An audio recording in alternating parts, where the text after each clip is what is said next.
sorry to block your shot for a second. Oh, God. Sorry.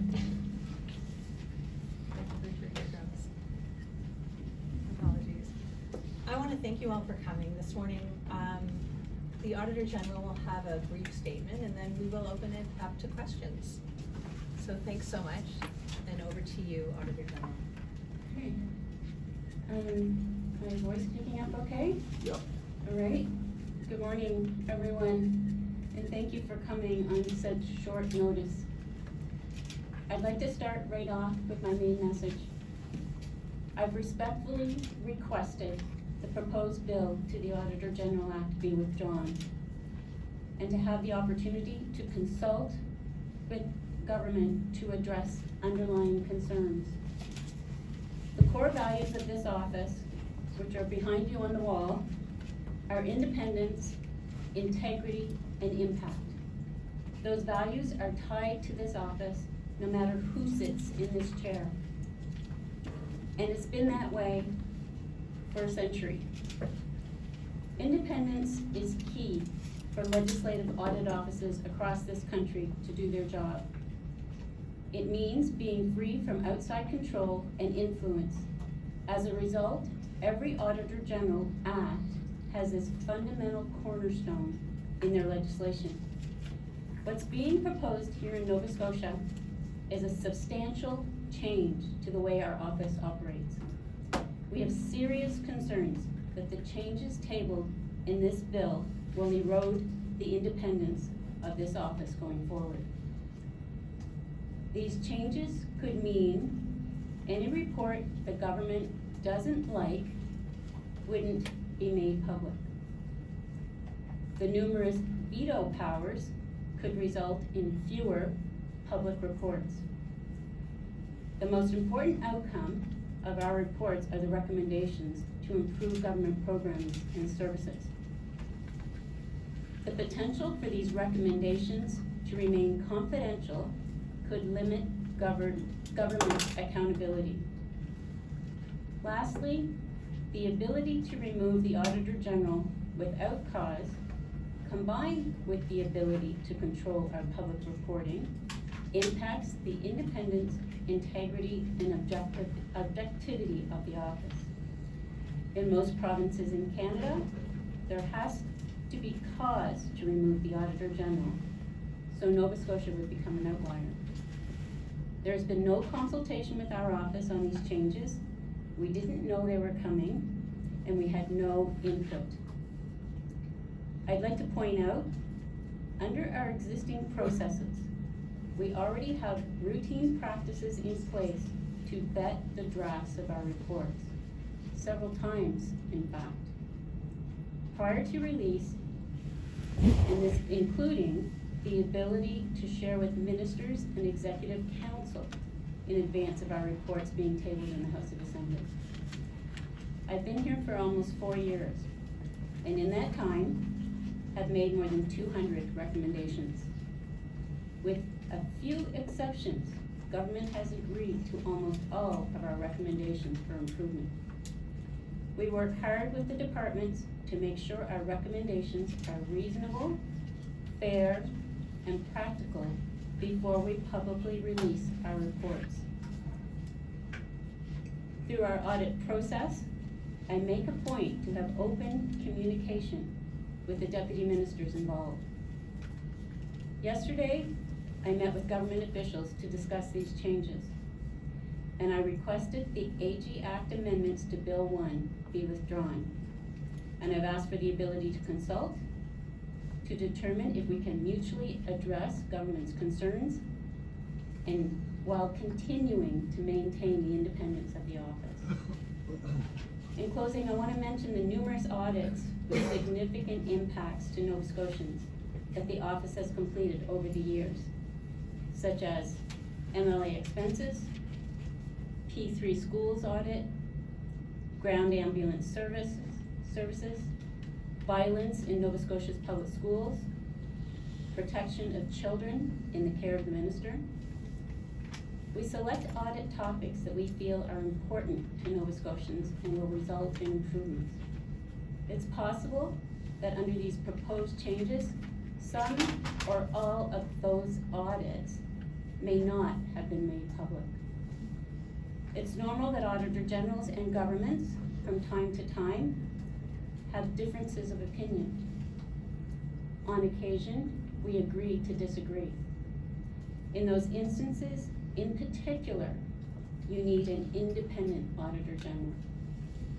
So I'll now open it up to your questions. Ms. Adair, when you met yesterday, did you get any sense of why they're doing this? Did you get any plausible explanation as to why they needed this power? So I'm not gonna get into the particulars of a confidential conversation with senior government officials. What is important is that I made the request that they withdraw the bill and that we have the opportunity to consult and work through whatever those underlying concerns are. And if that does not happen? Well, I'm having a press conference today. I'm gonna appear before law amendments. And I had the meeting with senior government officials. I'm open to suggestions, if anything else you think I should do. Who did you meet with yesterday? Senior government officials. Were they officials from the Premier's office, officials from the Justice Department? Could you give us a little more information on that? I'd prefer not to. Yeah. If the changes do go ahead, what will that mean for your job?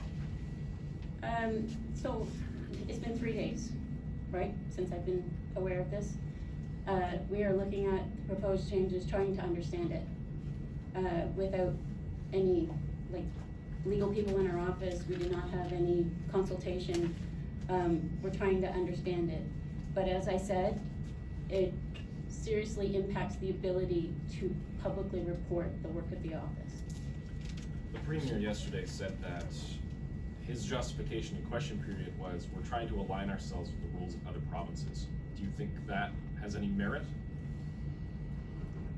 So I haven't had the opportunity or the time to do a jurisdictional comparison. I point out that there are 8 Auditor Generals that do have the clause that has protection. The others, I don't know, they probably don't have the constraints on their ability to publicly report, in addition to not having that protection. So there are any of the recommendations or the proposed changes to the legislation more egregious than the other, or how do you characterize them? Individually or maybe altogether? So the proposed changes about the revenue estimates to remove our requirement to do that, we do support. That's the only piece. Other than that, collectively, it's the veto power that the executive arm of government, so a cabinet minister, the attorney general, the speaker, can delay or stop our ability to table a report. That's the concern. Ms. Adair, have you heard anything from this government that would lead you to believe that triggered, this one thing triggered this? No, as I said, we've not had any consultation. Do you have any reports coming down the pipeline? Yes, we have a full slate of reports, and it's on our website. The next one scheduled is funding to universities. And is the fact that he has the 2/3 majority to be able to remove you from office, does it change the water in terms of, if they had done this in the first term, the threat would be more implicit than real? Now the threat is very real. Yeah. I just wanted your thoughts on the timing of this. I'm not gonna speculate. I do not wanna make this adversarial in any way. What's important is, I think it's important people know that I have made the request to withdraw the bill and to have the opportunity to consult and to address any concerns. And if Is that it there? doesn't happen, what could happen to the audit that's due out on March 4th? That remains to be seen. We're taking one day at a time right now. But March 4th is still the release date? March Sorry? 4th is still the release date? for that I report? can't say with 100% certainty, because I don't know how tomorrow's gonna unfold. Right. Did you get a sense of when they would get back to you on whether or not they'll withdraw the bill? Not at this point. What is the existing practice and timeline for going to government before it goes public? So we're trying to understand the process for the bill working its way through the House. We've been told that there will be a law amendments committee, although it's a different name or something, and I am on the list to appear. So what do you do now with a timeline for making, availing the report to the government before it goes public? Oh. They're talking about 2 weeks now. Oh, yeah, so there's many iterations of the draft report, which is a routine practice that is given to our audit contacts and the deputy minister. We have lots of exchange and discussion about, do they have concerns about anything? Do they feel that the recommendations are reasonable? We listen, we often make changes, we don't always make changes, we do when it's appropriate to do so. Ms. Adair, can you continue to do the job under those circumstances if the bill passes as presented? All I can say is my objective is to continue to do the job to the best of my ability and to maintain independence and objectivity throughout. In your remarks, you made reference to past interactions with government about confidentiality. I think that you were implying that you have kept things confidential outside of the public reports. Can you just elaborate on that? How often that happens? What kind of things are not made public?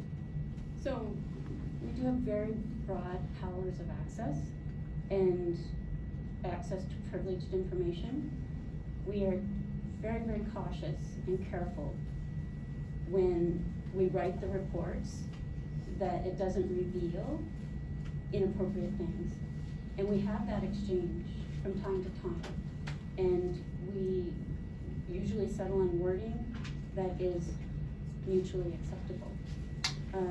There is a process, it is challenging, but we do it with independence and fairness. The government signed a $7.4 billion contract last week for the Halifax Infirmary project. You've reported, I believe, on some earlier. You reported on some other health projects recently, Hogan Court last year. Is this something that you're likely to look at in the future? I can't say that today. But right now my focus is on the request to withdraw the bill. If this legislation had existed when you were hired, would you have accepted it? I can't speculate on what I would or could or should have done. I'm focused on today and what needs to be done. Can you, Ms. Adair, explain to the public why the government's ability to censor you would be problematic? The ability to publicly report the work of this office for Nova Scotians is extremely important. I think that's what Nova Scotians expect. I'm very concerned that this erodes our independence and ability to do that very thing. Premier Houston said yesterday this comes down to accountability, and people who report, he said to the legislature, need to be held accountable. But is that true? Who are you accountable to? How would you answer that? So there's things built into our legislation where we are accountable as well. We produce performance report, business plan, audited financial statements. There's a process in place for all of that. I report to the 55 MLAs of the legislature regularly with Public Accounts Committee. There are many mechanisms of accountability built in to an Auditor General's role. So it's not like you can do whatever you want at your own whim here. No, so I'm not sure why. Well, the implication of what the Premier is saying, or the extension is, basically, you need to be held to account, like everybody else. Yeah. I'm not gonna comment on something that the Premier said. What's important is I am the spokesperson for about 40 people behind this wall that work hard each and every day. And my message is, I really sincerely hope the government considers my request to withdraw the bill. Is there, you first. Is there a risk under the current system that the public interest, public safety, or solicitor-client privilege, legal privilege, could be breached if we leave the laws as they are? So we're getting into the finer details, and we haven't had time to do a whole lot of analysis, but there are mechanisms in the existing act around that very thing. For example, if there's a dispute between my office and the executive arm of government about privilege, it is to go to the Supreme Court for a ruling, and that's another concern, that has been removed, and that function and responsibility has shifted to the Attorney General. Although there is a mechanism in there, if you read the details, that it could be a judicial review, but why the change? Is it the same thing? I need time to understand it. Can you speak to some of the practical changes that have come from the government accepting recommendations of your reports? Say changes to healthcare, changes to the school system. Well, so as I said, 200 recommendations, many have been completed or are underway. Specific examples, the violence in the schools report. My understanding is there's now a new code of conduct across the province protecting teachers and students for violence in the classroom. That's pretty significant. Obviously, the government is hoping Nova Scotians don't care. What's your pitch to them that they should care? I'm hoping Nova Scotians are paying attention. And for the sake of Nova Scotians, I'm doing what I'm doing today. We're gonna wrap it up there, I think. That's, it's Can been I a long. squeeze one more? Okay, Avery, Thanks very last much. question to you. I appreciate it, have you had any past signs from the Houston government, in this direction in terms of prior attempts to interfere with your work, prior attempts to, kind of decrease the autonomy of the Auditor General's office? I'm trying to figure out if this is something for which there's any kind of precedent or pattern. As I mentioned, from time to time, we agree to disagree. And we, for example, the recommendations that have not been accepted have been around largely the appropriation issue. Other than that, we work to a point where the departments are accepting the recommendations, so I can't say any more than that. Thank you very much. Great. When were you appointed and who hired you, I guess, in the first place? So it was a unanimous vote of the legislature in May of 2021. Great. Yeah. Thanks a lot. Thank you. And just to let you know, the Auditor General is the first speaker to be speaking at Law Amendments Committee, which we believe will be on Monday, but that is at the discretion of the House Leader. So stay tuned. You'll be hearing more from her at that point. And if you want to set up and do some opposition scrums right here, you'd be more than welcome Okay. to. Thank you so much for coming. Thank you. Very much.